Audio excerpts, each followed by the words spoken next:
I want to make a game, and I need to find out how hard it is to make one. Carson's just like, get. What? So making a game can't be that hard then, surely? I was so wrong. Before making a game, you should really research what game engine to use. But I didn't do that because I have the brain the size of a pulp. But we ignore that. I ended up choosing Unity Not because... gonna lie, Mr. Being out here looking kind of thick, if you know what I'm saying. So...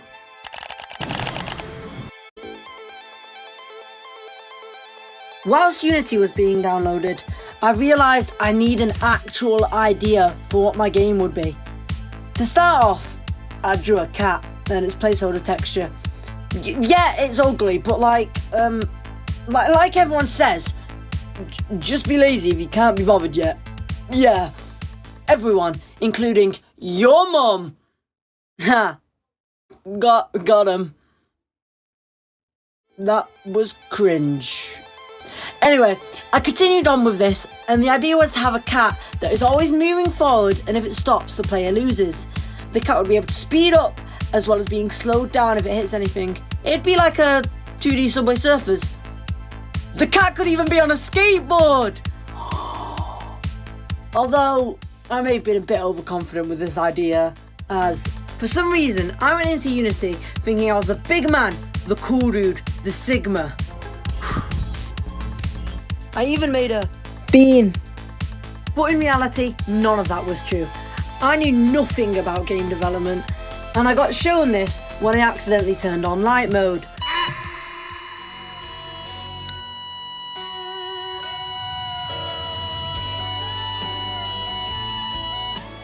It was the bright mode, Jesse. This is what made me realise that I needed to watch a tutorial so I could understand Unity. One eternity later. After watching some tutorials, I had came up with this. Look, the player can move. I was very proud of myself, but despite this, I needed to start actually making my game. Therefore, I booted up a new project and remade the same thing, getting ready to make my masterpiece of a 2D game. At first, I just added my intended movement for the cat, which was on roller skates at this point. Yes, I know it keeps changing between a skateboard and roller skates, but I was just struggling with the decision, okay? Just...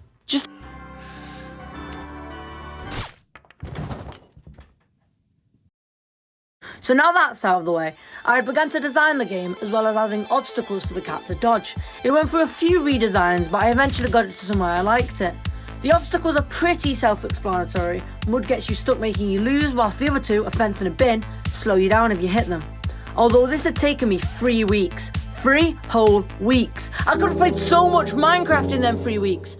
The worst part is that I still don't understand what the code does. Like, what the hell does slurp do? Does it want me to drink or something?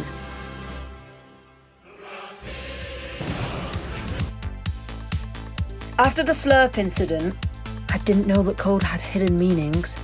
I decided to add menus and better quality of life updates in the game. I designed a menu with a cool cat, making sure to add buttons for my future plans for the game, such as a shop to buy single player upgrades and an online mode to race others. By the way, this cool cat wants you to subscribe. Yes, I know, this was definitely the cat's decision and not something I made up. So, subscribe! Despite these plans, the game was still moving really slowly, and I still need to know if the game was good or not. So I grabbed my brother and did a playtest. Turns out the game is a buggy mess. What the? I should have watched more tutorials.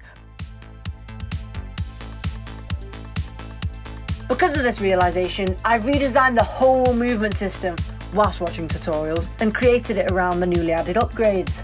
Yes, there may only be 3 upgrades, but I got lazy, okay? Just shh.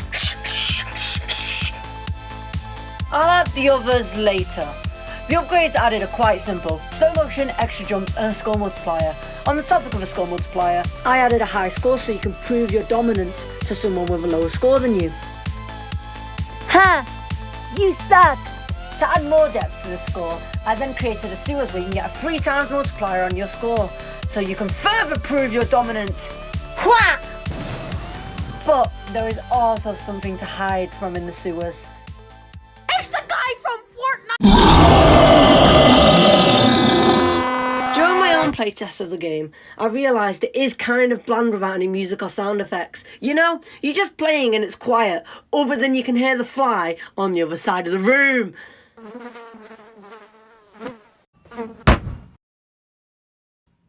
Due to this annoyance, I loaded up Soundtrap and whacked together 2 songs, a main theme and a boss theme. Personally, I think they're both really good. So here's a little audio clip of them.